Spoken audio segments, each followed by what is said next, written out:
Bon, là, je vais commencer par sauter parce que je salue tout le monde. Je vous salue.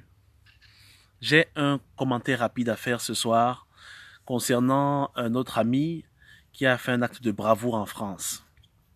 Et je veux parler de la récompense. Je suis pasteur Samuel Christian Tonje et beaucoup de gens ont l'habitude de dire « Je n'aime pas quand tu interviens et que tu parles pas de la Bible. » Mais là, j'ai envie de parler d'un fait et de quelque chose que nous vivons dans qu'on voit à la télé, qu'on voit sur Facebook. Et je, je, je commence d'abord par rire parce que beaucoup de nos frères euh, ont tourné à la dérision un acte héroïque. C'est un acte héroïque jamais vu avant. Et ça me fait beaucoup rire de voir l'humour africain. Les Africains n'ont pas de limite dans dans la comédie. C'est-à-dire un acte aussi dangereux, les gens le tournent à la dérision. Depuis ce matin, je passe le temps à voir des gens accrochés sur des fenêtres, en train de chercher les enfants qui seraient suspendus. Chacun cherche son papier. Ok, bon, c'était en passant. Mais ce qui m'impressionne, c'est la précision. Je suivais une vidéo tout à l'heure de Ducamer. C'est la précision de un jeune Malien sans papier. Un jeune Malien sans papier qui a sauvé un jeune Français.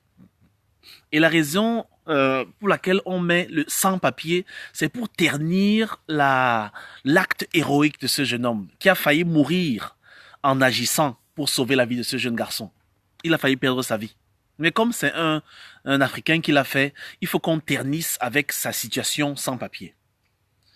Je veux dire quelque chose qui a la honte de tous ceux qui font cette narrative-là, parce que un réel sans-papier qui a peur de se faire arrêter et qui a les capacités que ce jeune homme a eues ne serait pas allé, ne se serait pas lancé, ne se serait pas exposé pour sauver ce gars. Vous voyez?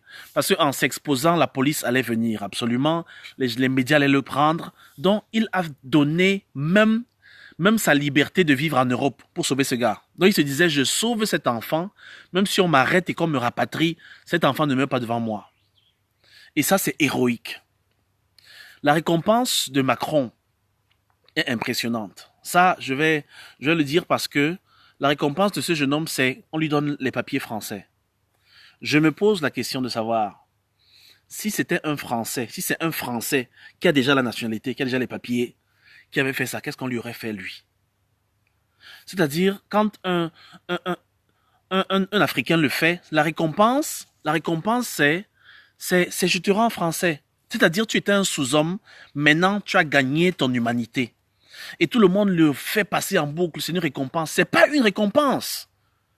Chers Africains, avoir les papiers, c'est pas une récompense. C'est quelque chose qui se mérite. D'ailleurs, ou bien c'est quelque chose qui se donne. Tu n'as pas à passer un concours, tu n'as rien à faire.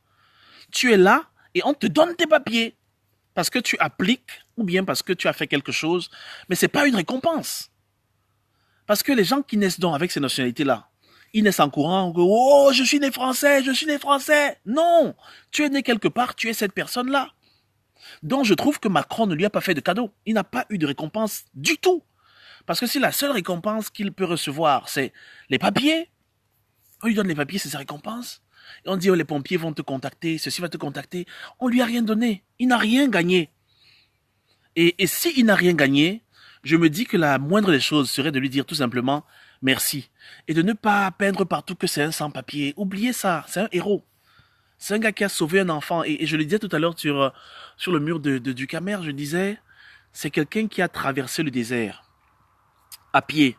Et on sait comment les jeunes Africains meurent chaque jour entre l'Afrique et en traversant la Méditerranée, passant par la Libye, comment on les vend comme des esclaves. Je vois un héros que Dieu avait choisi pour ce jour, pour sauver cet enfant-là. Il a marché, il a traversé le désert. Il a traversé la Libye, il a pris ces petits bateaux-là. Il est arrivé en Italie. Il a quitté l'Italie, il a marché, il a voyagé jusqu'en France. Et arrivé en France, il trouve cet enfant qui est en train de vouloir sauter et s'écraser. Alors il a dit, cet enfant ne meurt pas devant moi. Je suis sans papier, je n'ai rien, je ne connais personne ici, mais cet enfant-là ne va pas mourir devant moi. Alors il a saisi son opportunité et il a grimpé. C'est quelque chose que Dieu avait réparé pour lui. Parce que, si vous remarquez bien, il n'était pas le seul à grimper. Il y a un autre qui a essayé. Mais il est resté à la grille. Oh, mais excusez-moi d'en rire. Et il a saisi son opportunité et il a attrapé l'enfant. Et bon, je suis juste désolé pour celui qui était, il était en orange, dans ça. Une couleur très vive qui attire l'attention d'ailleurs. J'espère qu'il n'a pas montré son visage. Mais je salue le courage de ce jeune homme.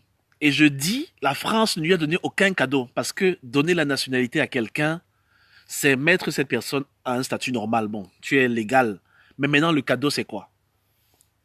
Le cadeau, c'est quoi?